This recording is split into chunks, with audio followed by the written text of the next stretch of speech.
સુરેન્દ્રનગર જિલ્લામાં જે ગેરકાયદેસર ખનન થાય છે આ માટે મહેરબાન ડીઆઈજીપીશ્રીના અને સરકારશ્રીના જે આપણા નિર્દેશ અનુસાર અલગ અલગ જગ્યાઓ જે ગેરકાયદેસર કોલસાની અને બ્લેક જે ટ્રેક છે આની જો ખનન થાય છે અમે અત્યારે જે સુરેન્દ્રનગર જિલ્લાના જે લીંબડી ડિવિઝન છે અને સુદામડા ગામના જે સીમ વિસ્તાર છે ત્યાં રેડ કરવામાં આવેલ છે અને જે સરકારી ખરાબાના અંદર ગેરકાયદેસરથી બ્લેક ટ્રેકનો જે ખનન કરવામાં આવેલ હતો આ જગ્યાથી ટોટલ 38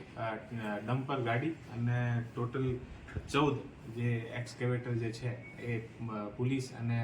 જે ખનીજ ખાતું છે આના સંયુક્ત ઓપરેશનના ત્યાંથી જપ્ત કર્યા છે અને ટોટલ જે મુદ્દામાલ છે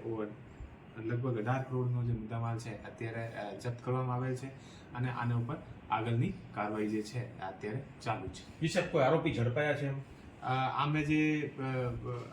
ખનીજ ખાતું અને આમે જે પોલીસ દ્વારા સંયુક્ત રૂપથી કાર્યવાહી કરવામાં આવેલ છે તો આમે જે આગળની જે કાર્યવાહી છે અત્યારે ખનીજ ખાતું દ્વારા કરવામાં આવેલ છે.